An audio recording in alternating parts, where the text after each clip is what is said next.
penghitungan belum selesai. Belum ada. Aturan kita kan menunggu pengumuman KPU kira-kira 35 hari setelah penghitungan, berarti hitung-hitungannya kira-kira 30 Maret. Kita tunggu saja. Saya kira semua masih akan berjalan, pasti masing-masing paslon akan mengumpulkan rekap C1-nya, juga belum 100%, terus saya biasa saja. Komunikasi dengan Pak Mahfud, Pak? Kenapa? Komunikasi dengan Pak Mahfud? Hari Kamis kemarin kita rapat bersama. Ini hari apa ini? Sabtu ya. Kamis, Jumat, Sabtu. Dengan tim 01 Pak juga ada komunikasi intens. Oh, saya tidak. Pak Ganjar dengan kekalahan di kandang-kandang Banteng, misalnya Solo. Saya belum melihat kekalahan yang belum. Yang ada adalah rekapnya yang belum. Yang belum ada adalah rekap. Karena ada yang menarik gitu ya. Hari ini umpama hampir sebagian besar di luar negeri saya menang. Ya. Mari kita lihat, maka kita hati-hati, tidak perlu marah. Silahkan ikuti proses kawan-kawan para pendukung Ganjar Mahfud, kumpulkan seluruh data, publik, masyarakat sipil, semua sudah menampilkan cerita-cerita lucu yang ada di setiap titik, mudah-mudahan menyadarkan kita semua. Cerita lucu apa itu Pak? Apakah ada TPS lebih dari 300? Itu kurang lucu. Hari ini saya hadir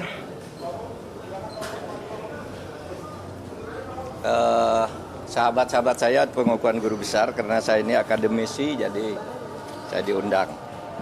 Tapi izinkan saya sekarang bicara 3 hal terkait pemilu.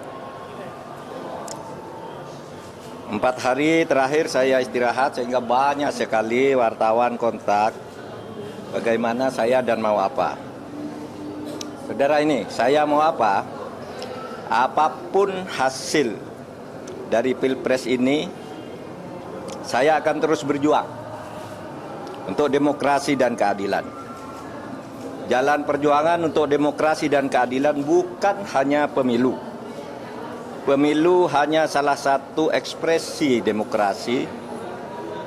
Saya pernah tak di jabatan apapun pada tahun 2014 sampai 2016, tetapi tetap produktif berjuang dalam demokrasi dan penegakan hukum. Gerakan civil society dan kampus-kampus adalah sumber gerakan demokrasi dan perubahan dari otoritarianisme menuju demokrasi. Sejarah mengajarkan bahwa jika demokrasi disumbat, maka demokrasi akan selalu membuka jalan sendiri. Ini sejarah kita maupun sejarah dunia. Yang kedua, saya bicara tentang 2 hoax, yaitu tentang pemilu curang. Saya memang pernah mengatakan bahwa setiap pemilu, pihak yang kalah selalu menuduh yang menang itu curang. Saya katakan itu pada beberapa kesempatan, yaitu saat KPU periode Hasyim Asyari dibentuk.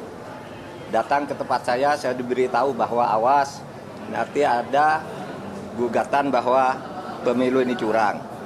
Begitu juga saya pidato itu secara terbuka saat pembentukan TV pemilu di Trans TV pada awal tahun 2023.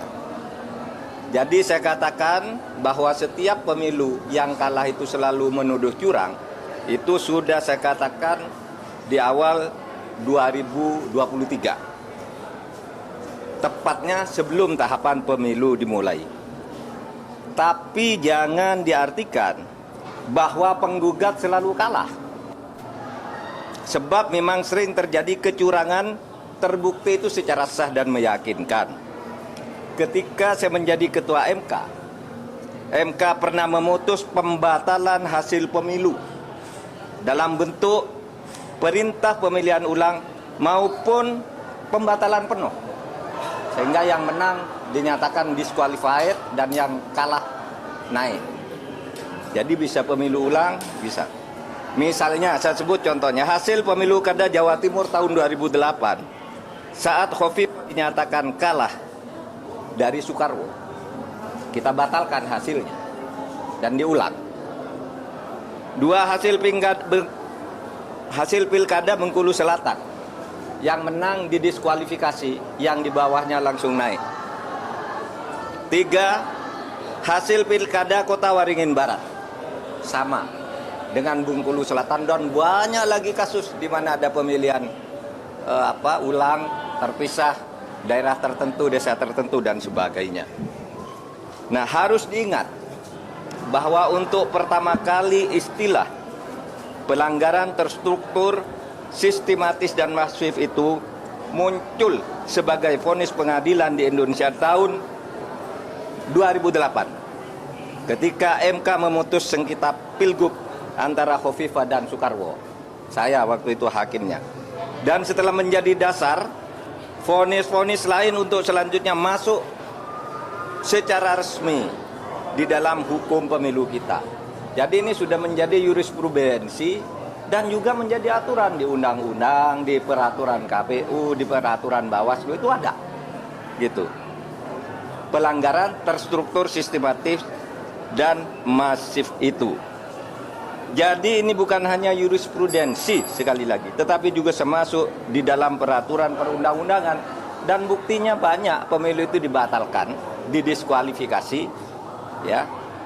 Saya nangani ratusan kasus tentang ini, banyak. Ada yang diulang beberapa ini, ada yang dihitung ulang dan sebagainya. Tergantung hakimnya punya bukti atau tidak, atau kalau sudah punya bukti, menerima bukti apa berani apa tidak. Berikutnya, hoax lagi tentang hubungan saya dan Ganjar. Ada viral di medsos bahwa saya tak kompak dan diisolasi dari Ganjar dan PDIP karena pada hari Rabu tanggal 14 Februari saya bilang sudah 4 hari saya tidak bertemu atau berkomunikasi dengan Ganjar. Padahal waktu itu ketika ditanya oleh wartawan Rabu pagi itu, kapan Pak terakhir ketemu Pak Ganjar? Saya bilang sudah 4 hari saya tidak berkomunikasi, tidak kontak. Kenapa? Karena sejak kampanye terakhir tanggal 10 Februari di Solo dan di Semarang, saya langsung umroh. Jadi ya tidak berkomunikasi dong, bukan karena berpisah, karena tidak kompak dan sebagainya. Dan tanggal 13 baru pulang dan langsung ke Jogja. Kapan ketemunya? Untuk mencoblos. Jadi 4 hari tak ketemu itu karena umroh. Sebelum dan sesudah umroh sampai sekarang saya selalu berkomunikasi, bertemu maupun teleponan dengan Mas Ganjar. Itu yang terjadi. Itu saja dari saya, tidak ada pertanyaan.